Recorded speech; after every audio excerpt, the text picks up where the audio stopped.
Ce 11 novembre, TV Wallonie était présente à Theux à l'occasion des commémorations du 80e anniversaire de la libération de Theux. Ce 11 novembre était le dernier jour de ce bel hommage dédié aux combattants de la Première et de la Deuxième Guerre mondiale, mais surtout pour le 80e anniversaire de la libération par l'armée américaine.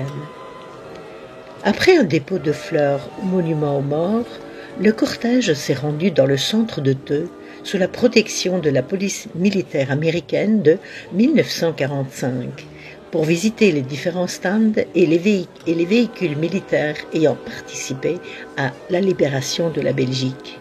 3 jours de cérémonie et d'exposition étaient organisés par la Fédération nationale des combattants de Theux. Nous avons interviewé le président de cette fédération, M. Jean-Pierre Eisenhut, qui nous en parle. Je suis président de la Fédération nationale des combattants section Theux. Ça veut dire que j'ai en charge de m'occuper au niveau des associations patriotiques des différentes commémorations. Et ça depuis quelques années. Et donc à un moment donné, je me suis demandé comment faire pour que ces commémorations prennent du sens. Donc on s'est dit qu'il fallait travailler avec les écoles et on a invité les écoles de Theux, tout réseau confondu, à se retrouver dans un atelier qui s'appelait Sur les traces, où on leur apprenait à découvrir un peu l'histoire et les histoires de la guerre, que ce soit la première ou la deuxième. Et au travers de cet atelier-là, on leur a appris à chanter la Brabançonne et d'autres chants liés à ces époques-là.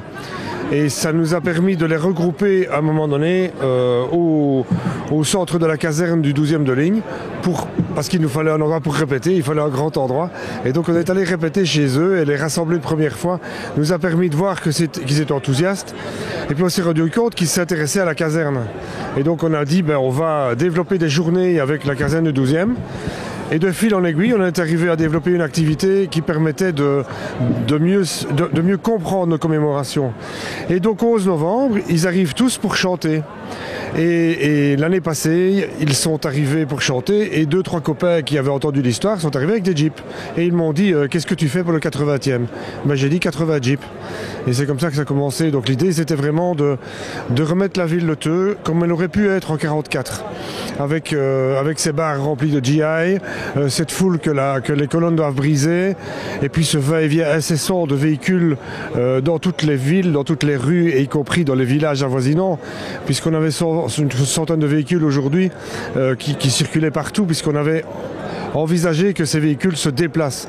Il y a du statique évidemment, mais l'idée c'est qu'ils se déplacent. Et donc voilà, on a proposé un week-end de commémoration, mais c'était aussi un week-end d'émotion. On voulait que les enfants ressentent ce que leurs grands-parents avaient ressenti quand ils étaient enfants. Et ça, je crois que c'est pari gagné. Notre équipe a aussi assisté à un tir d'une batterie antiaérienne équipée de 4 mitrailleuses de 50 mm.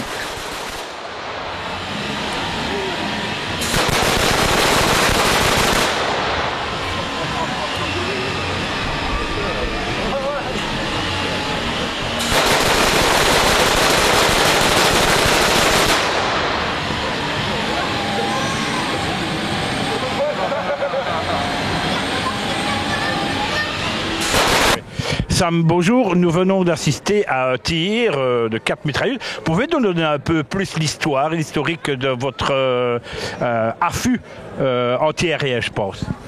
Donc en fait, ce type d'affût antiaérien était utilisé pour se protéger des attaques d'avions. L'affût antiaérien est équipé de 4 mitrailleuses .50 comme on retrouvait sur différents véhicules, notamment GMC, Half-Track, etc. Ces mitrailleuses, ce sont des mitrailleuses donc .50 qui tirent des gros calibres. On vient de voir un tir, en effet ça fait énormément de bruit et je pense que vous n'avez pas tiré des vraies balles là. Non, évidemment on ne tire pas des vraies balles, ce sont des mitrailleuses fabrication maison. On tire, en fait c'est un mélange de gaz et de propane et d'oxygène qui nous permet de faire croire que ce sont des mitrailleuses qui tirent de vraies balles, mais ce ne sont pas de vraies balles, ce sont juste une explosion de gaz. Alors ici, vous avez monté ça sur un camion GMC, mais ce n'est pas le véhicule normalement qui transporte ce genre de tir. Non, en effet, c'était monté sur GMC uniquement pour le transport sur de longues distances. tout ce qui était transport sur de courtes distances ou mouvement au sol, en fait, il est équipé de 2 roues pour pouvoir le manœuvrer au sol. Le GMC était utilisé pour transporter des troupes ou alors du matériel habituellement.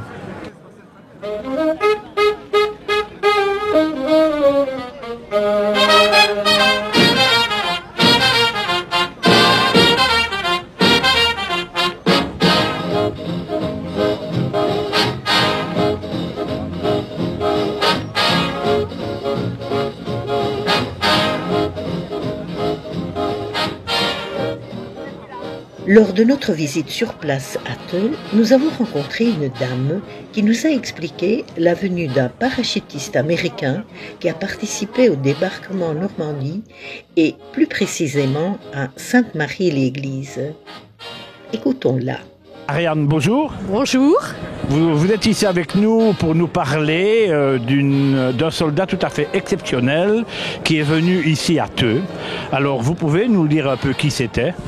Alors, c'est un soldat, un film mythique. C'est celui qui est resté accroché au clocher de Sainte-Mère-l'Église.